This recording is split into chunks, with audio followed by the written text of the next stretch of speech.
افغانستان جائیں گے تو تیرے چاہنے والے ہندوستان کی سرزمین پر بھی کوئی علاقہ بچا ہوا نہیں ہوگا، چاہے وہ کھیت ہو کھلیان ہو، چاہے وہ جزیرہ ہو، مالدیپ جیسا ملک جزیروں پر بسا ہوا ہے، وہاں بھی تیرے ماننے والے ہوں گے، فضاؤں میں بھی تیرے ماننے والے، یہاں تک کہ قیامت میں حضرت آدم سے لے کر حضرت عیسیٰ ابن مریم تک جب صفیں لگیں گی تو ساری صفیں 40 صفیں ان سب کی ہوں گی اور ان سے دگنی صفیں 80 تیرے ماننے والوں کی ہوں گی۔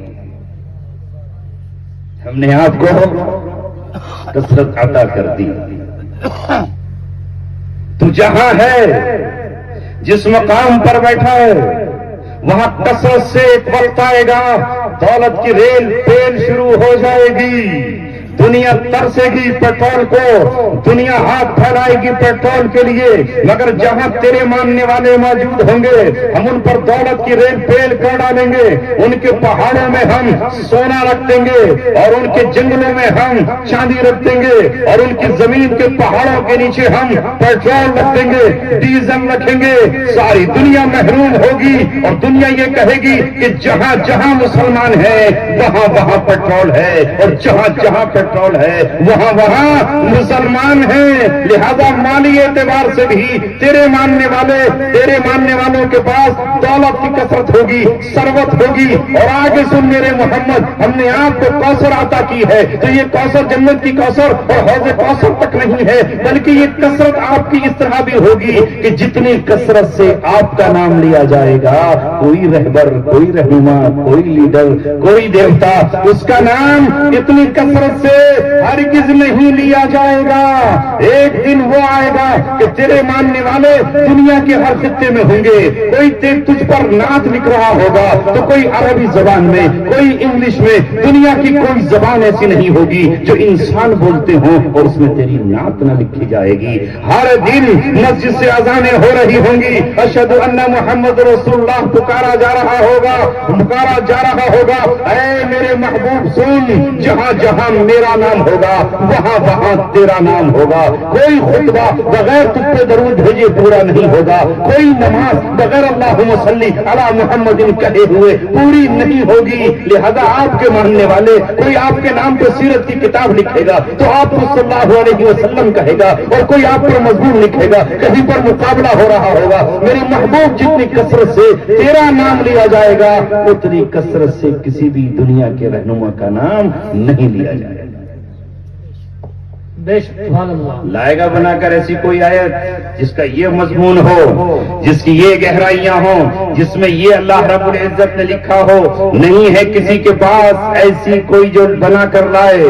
اور آخر میں اللہ تعالیٰ نے بیچ میں کہا تمہیں کچھ زیادہ بہت کرنے کی ضرورت نہیں ہے، تم تو کھڑے ہو جاؤ اور اپنے رب کے لیے نماز پڑھتے رہو، اپنے رب کے لیے عبادت کرتے رہو، کھڑے ہو اور ہماری تعریف کرو، سبحانک اللہم و بحمدک، تعریف کرو ہماری، الحمدللہ رب العالمین۔ رکوع سے نے کہو سبحان ربی العظیم، میرا رب پاک ہے جو بہت عظیم ہے، سبحان ربی الاعلی، میرا رب اعلیٰ ہے جو بہت پاکیزہ ہے۔ نماز میں بیٹھو، التحیات للہ والصلوات والطیبات، تم مجھے یاد کرتے رہو، میرے لیے نمازیں پڑھتے رہو اور قربانیاں دیتے رہو۔ میرے محبوب قربانی دینی ہے، یہ مکی صورت ہے، یہاں بھی ابھی یہاں اونٹ و بکری کی قربانی نہیں آئی، یہاں آپ کو قربانیاں دینی ہے اپنی قوم کے مقابلے میں، اپنے جذبات کی قربانی، تعلقات کی قربانی۔ اگر پتھر آئے تو 13 سال تک پتھر اٹھا کے نہیں مارنا ہے، بلکہ یہاں صبر کے گھونٹ پینا ہے، آنکھوں پر گزر کرنا ہے۔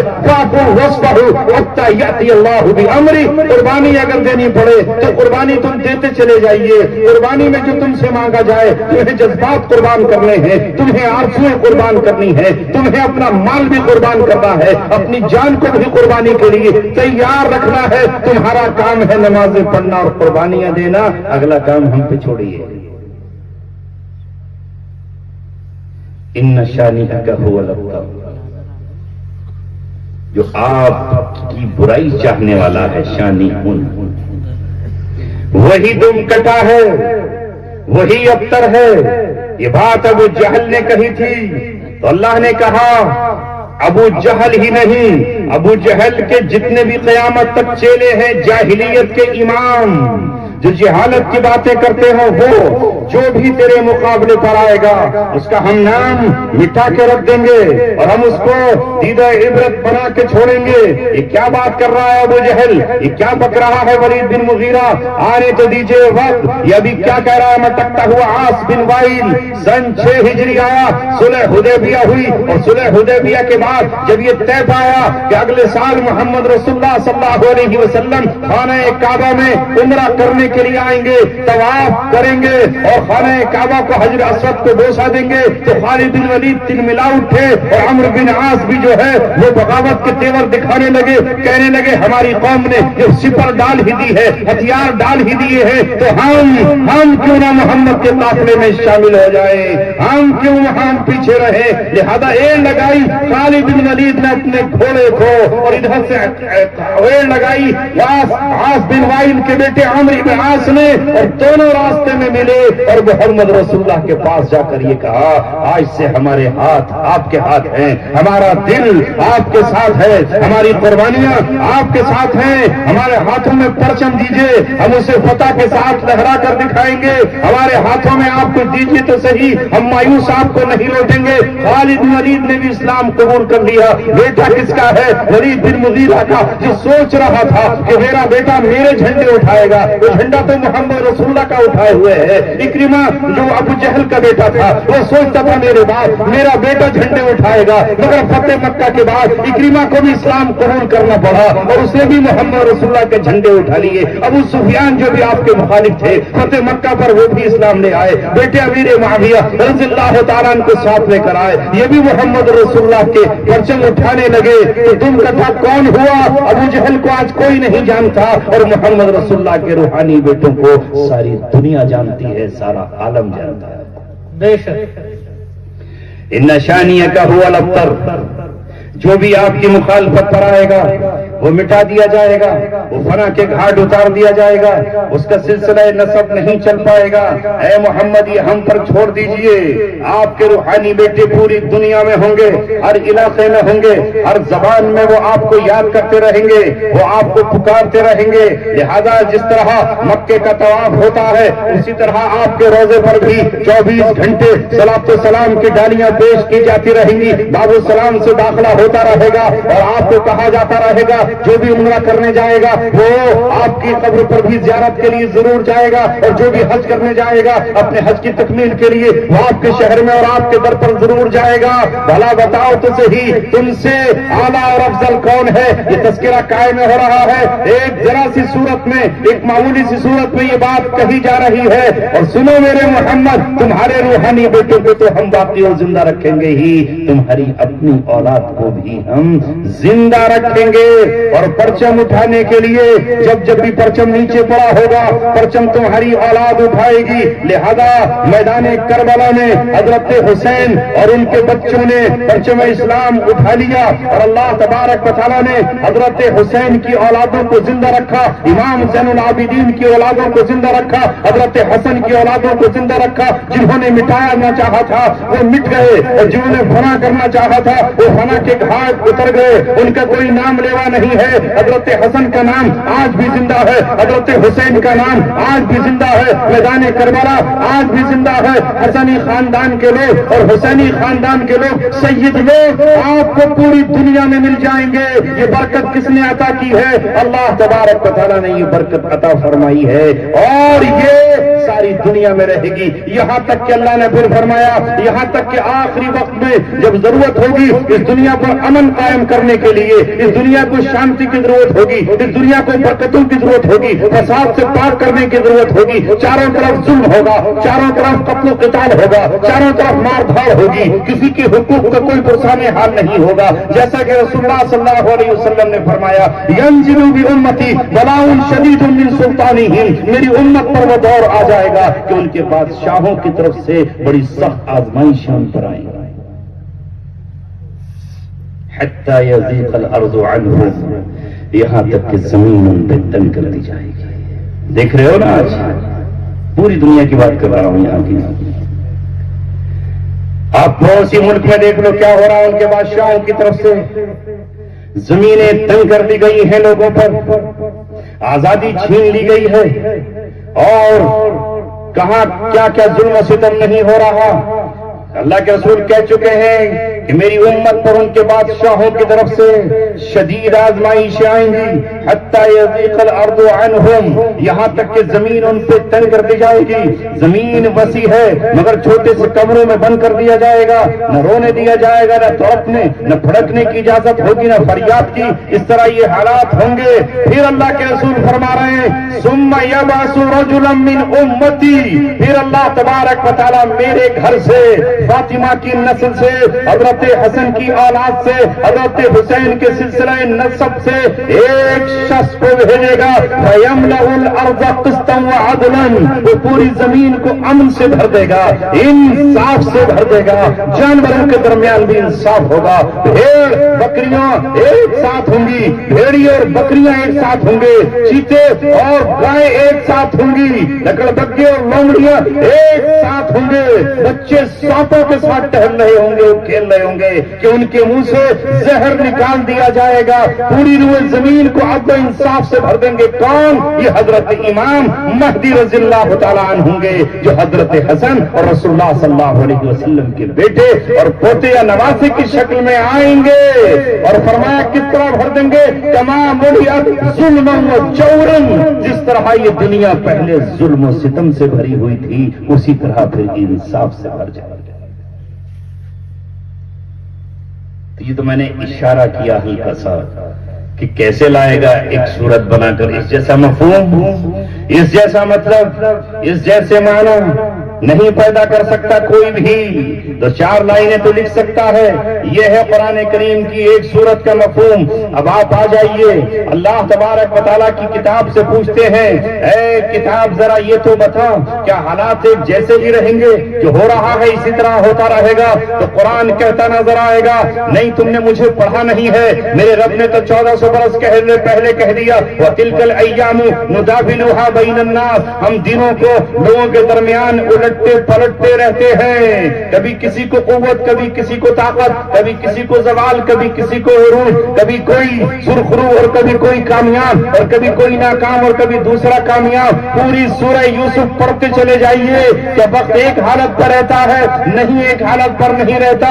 وہ بھائی جو اپنے اس بھائی کو کنویں میں ڈالتے ہیں اور کنویں میں ڈال کر خوش ہوتے ہیں اور یہ کہتے ہیں کہ آنکھ کا کانٹا نکل گیا، لہذا یہ بھائی اب ہماری نظروں سے دور ہو گیا، اب باپ کی پوری توجہ ہم پر ہوگی۔ وَشَرَوْهُ بِثَمَنٍ بَخْسٍ دَرَاهِمَ مَعْدُودَةٍ وَكَانُوا فِيهِ مِنَ الزَّاهِدِينَ، وہ اس سے لاپرواہ تھے، ان کی نظر میں کوئی قیمت یوسف کی نہ تھی، وہ اسے بیچ کے خوش تھے، چند درہم لے کے خوش تھے۔ یوسف علیہ السلام یہاں بازار مصر میں بیچے بھی گئے اور یہاں سے پہلے قافلے کے ہاتھوں بیچے گئے، بیچ کر کے وہ غلام بنا لیے گئے، جنگل سے نکلے، گاؤں سے نکلے، محل میں پہنچ گئے، حالات پھر بدلے۔ وَتِلْكَ الْأَيَّامُ نُدَاوِلُهَا بَيْنَ النَّاسِ، ہم دنوں کو اسی طرح الٹتے اور پلٹتے رہتے ہیں۔ یہاں بھائی دشمن تھے، وہاں زلیخا حسن کی بنیاد پر عاشق ہو گئی، اور وہ عاشق کیا ہوئی؟ وہ آپ کی جان کی دشمن ہو گئی جب اس کی آرزو کو پورا نہ کیا، جب اس کے ساتھ بے حیائی کا ارتکاب نہ کیا، تو کہا یا تو اسے جیل میں ڈالو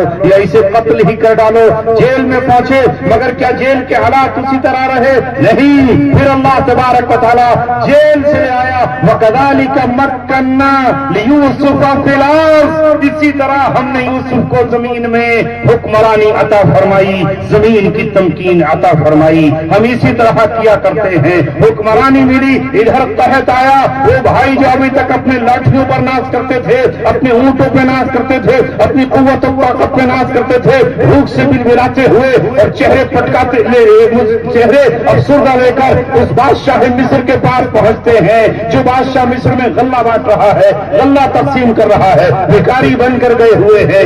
یہ بادشاہ سخی ہے، اس نے غلہ بھی دے دیا، سامان بھی واپس لوٹا دیا، دوبارہ پہنچے، پھر دوبارہ دے دیا، تیسری مرتبہ پھر پہنچے اور یہ کہا کہ ہمارے پاس کچھ بھی نہیں ہے، وَتَصَدَّقْ عَلَيْنَا، ہم پر صدقہ ہی کر دیجئے، ہم پہ خیرات ہی کر دیجئے، اب ہمارے پاس گھر کوئی پونجی نہیں ملی ہے۔ اور اللہ تبارک و تعالیٰ صدقہ کرنے والوں کو بہت دیا کرتا کرتا ہے. اب یوسف علیہ السلام نے کہا هل علمتم ما فعلتم بيوسف واخيه، کیا تم جانتے ہو تم نے یوسف اور اس کے بھائی بنیامین کے ساتھ کیا کیا تھا؟ اب جو نظر ڈال کر دیکھا تو سامنے وہی یوسف ہے. اوہو، یہ وہی ہمارا چھوٹا بھائی ہے جسے ہم نے کنویں میں ڈالا تھا. کہا انت یوسف، تم بھی یوسف ہو؟ کہا ہاں انا یوسف و ھذا اخی، یہ میں یوسف ہوں اور یہ میرا بھائی ہے. اس وقت کانپ اٹھے، تھر تھرا اٹھے، یہ کیا ہوا؟ لہذا سوچا کہ اب تو یہ بھائی بادشاہ ہے، بادشاہ وقت ہے، کہیں ایسا نہ ہو کہ ہمیں قتل کر ڈالے. تو اس کے بعد کہنے لگے واللہ لقد آثرک اللہ علینا، اللہ تک کی قسم، اللہ نے تم کو ہم پر فضیلت دی، تم کو ہم پر ترجیح دی. ہم خطا کار تھے. یوسف علیہ السلام کی زندگی ہمارے لیے نمونہ ہے، قرآن ہمارے لیے نمونہ ہے. یوسف علیہ السلام چاہتے تو سولیوں پر چڑھا دیتے، چاہتے تو ان کی گردنیں اتروا دیتے، چاہتے تو ان کے ہاتھ کٹوا دیتے، مگر نہیں، انہوں نے کہا لا تثریب علیکم اليوم، آج تم پر کوئی انتقام نہیں ہے، انتم الطلقاء، تم آزاد کر دیے گئے ہو. یہ ہے یوسف علیہ السلام کا کردار. وقت بدلا، ایک جیسا وقت کبھی نہیں رہتا اور بدلے گا. اب میں آپ کو بتاتا ہوں، بالکل یہی مرحلہ، بات مختصر کر رہا ہوں، یہی مرحلہ محمد رسول اللہ صلی اللہ علیہ وسلم کے سامنے آیا 8 سال کے بعد، یعنی ہجرت کے 8 سال کے بعد اور نبوت کے 21 سال کے بعد. 21 سال کے بعد محمد رسول اللہ بھی مکہ میں داخل ہو گئے، آن کے ساتھ، شان اور بان کے ساتھ.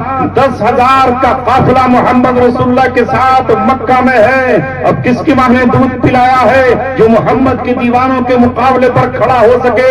سب سر جھکائے ہوئے ہیں، ہندا برقع پہن کر آئی ہے، ابو سفیان سر جھکا کر بیٹھے ہوئے ہیں. محمد رسول اللہ صلی اللہ علیہ وسلم نے سب کو جمع کر لیا اور خانہ کعبہ کے پاس جمع کر فرمایا اے مکے والوں بتاؤ، مجھے حضرت سمیہ کے ٹکڑے ہونا یاد ہے، مجھے حضرت بلال کا ریت پر ننگے بدن لیٹنا یاد ہے، مجھے خباب کی پیٹھ سے نکلا ہوا خون اور اس سے بہتا ہوا کچلو جس سے انگارے بجتے تھے وہ یاد ہے، مجھے عمان اور یاسر کی تڑپ یاد ہے، مجھے زمیرہ کے کوڑے یاد ہیں. آج بتاؤ محمد عبداللہ کا بیٹا تمہارے ساتھ کیا کرنے والا ہے؟ مجھے جواب دو، میں تمہارے ساتھ کیا کرنے جا رہا ہوں. سب کھڑے ہوئے ہیں، سر جھکائے ہوئے ہیں. ان کی زبانوں پر جانتے ہو کیا آیا؟ انہوں نے کہا انت اخ کریم وابن اخ کریم، تو ہمارا کریم اور پیارا بھائی ہے اور تو ہمارے پیارے بھائی عبداللہ کا بیٹا ہے. ہم تجھ سے خیر کی توقع رکھتے ہیں، ہم تجھ سے محبت کی اور وفا کی اور معافی کی امید رکھتے ہیں. تو بڑا کریم ہے اور عبداللہ کا تو بیٹا ہے، تیرا باپ بھی بڑا شریف تھا. اس وقت محمد صلی اللہ علیہ وسلم نے وہی بات کہی، ہاں تم میرے اپنے تھے، تم میری مخالفت نہ کرتے تو مجھے جلا وطن ہونا نہ پڑتا، مجھے مکہ چھوڑنا نہیں پڑتا، لیکن تم نے اس زمین کو میرے لیے تنگ کر دیا. تم مجھے میرے قتل کے در پہ تھے، جو مجھے گرفتار کرنا چاہتے تھے یا مار دینا چاہتے تھے، لیکن اللہ نے مجھے بچایا. آج میں بھی تم سے وہی کہتا ہوں، لا تثریب علیکم اليوم، جو یوسف علیہ السلام نے اپنے بھائیوں سے کہا تھا ظلم و ستم کرنے والوں سے، وہی بات میں آج تم سے کہتا ہوں، وانتم الطلقاء، اور تم سب کے سب آزاد ہو. یہاں ایک بات اور کہتا ہوں جو بہت نکتے کی بات ہے، جو علماء نے لکھی ہے. مکے والے طلقاء کہلائے، یعنی آزاد کر دیے گئے، چھوڑ دیے گئے، معاف کر دیے گئے. انصار نہیں کہلائے کیونکہ مددگار نہیں بنے. انصار اہل مدینہ کہلائے جنہوں نے دین کی نصرت کی اور مدد کی، وہ مدینے میں رہ کر یثرب میں رہ کر انصار کہلائے اور یہ مکہ میں رہ کر بخش دیے گئے چھوڑ دیے گئے وہ مقام حاصل نہیں کر پائے جو اللہ تبارک و تعالیٰ نے قرآن میں انصار کا بیان فرمایا ہے. یا رسول اللہ ان کے بیچ رہے. یہ ہے فرق. یہ نئی قوت اور طاقت دیکھ کر انہوں نے اسلام قبول کیا اور انہوں نے محمد رسول اللہ کو پناہ دی. آخر میں یاد رکھیے مسلمانوں، جو بھی آج محمد رسول اللہ کی مدد کرے گا، یعنی ان کے دین کی مدد کرے گا، اس قرآن کی مدد کرے گا، قرآن پڑھنے والوں کی مدد کرے گا، اماموں کی مدد کرے گا، حافظوں کی مدد کرے گا، سمجھو اللہ تبارک و تعالیٰ کی مدد کر رہا ہے اور وہ دور حاضر کا انصار کہلاتا ہے.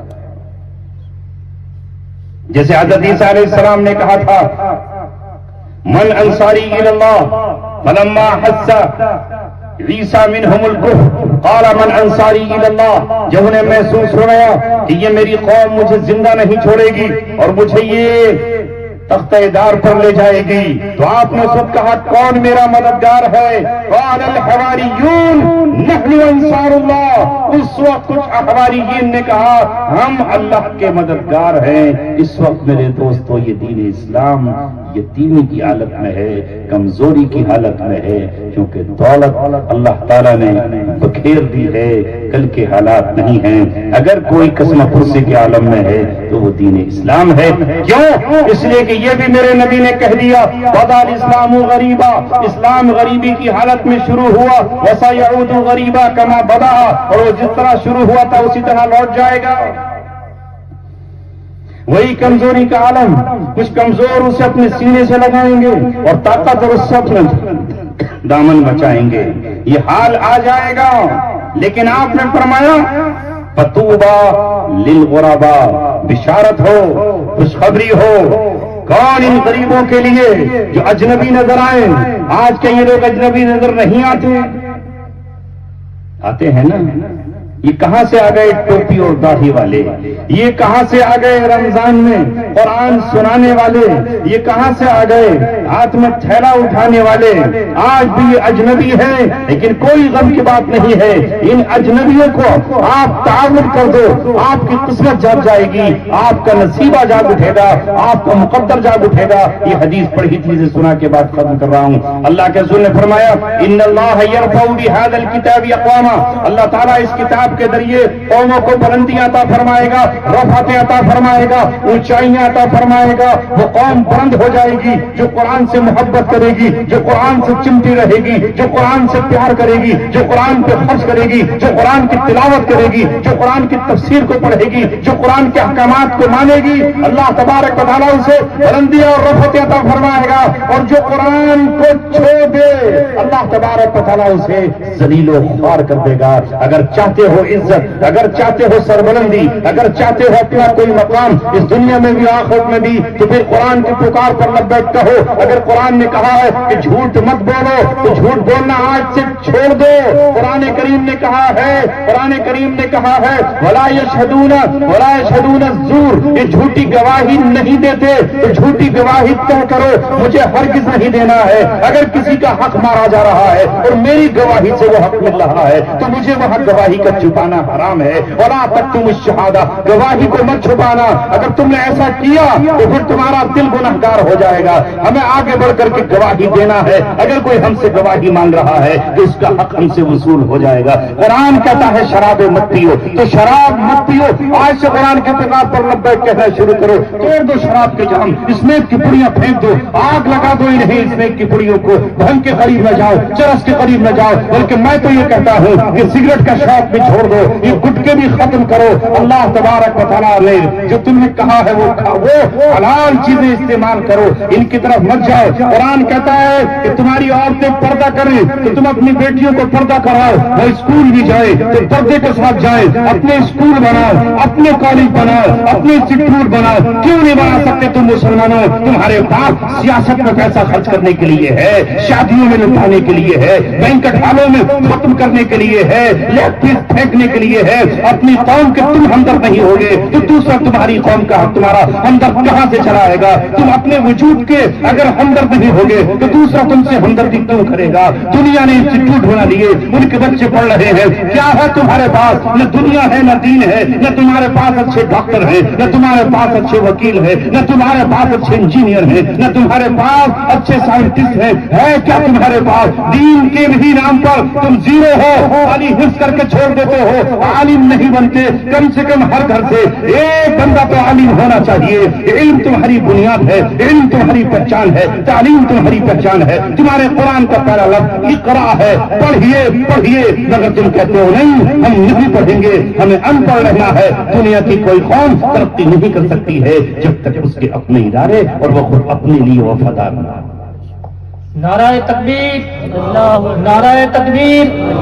مفتی عبدالسمیع صاحب، مفتی عبدالسمیع صاحب. مجھے امید ہے انشاءاللہ ان الفاظ کے ساتھ میری ان باتوں کو قبول فرمائیں گے. سوچا تھا آدھا گھنٹہ بولوں گا لیکن پون گھنٹہ آپ کے سامنے ہو گیا. انہی الفاظ کے ساتھ آپ کی محبتوں نے مجھے بولنے پہ مجبور کیا، اور اس رب کا شکریہ جس نے میری زبان کو سلامت رکھا، گلے کو سلامت رکھا. انشاءاللہ زندگی رہی تو پھر آپ سے ملاقاتیں ہوں گی. یہ اجتماعی ملاقات ہے. قریب میں ایک چھوٹا سا مدرسہ بنا کر گیا تھا پٹنہ مراد پور میں، جہاں آپ کی رشتہ داریاں بھی ہوں گی. اور ایک مرتبہ میں آپ کے پاس آیا بھی تھا اس کے تعاون کے لیے. آپ حضرات نے کچھ نذرانہ بھی اس کے لیے پیش کیا تھا. آپ سے قربت کا یہ ایک ذریعہ ہے، وہ اگر چل گیا تو آپ سے نجی ملاقاتیں بھی ہو سکتی ہیں، مسجدوں میں بھی ہو سکتی ہیں، اور اجتماعی ملاقات تو انشاءاللہ آج ہوئی. آپ نے مجھے یاد رکھا، میں نے آپ کو یاد رکھا. اللہ تبارک و تعالی ہماری اس ملاقات کو آخرت تک لے چلے. کل حشر میں بھی ہم اسی طرح مسکراتے رہے اور جنت کے جام بھی ایک ساتھ چھلکا کے ہم پیتے رہیں. واخر دعوانا الحمدللہ رب العالمین.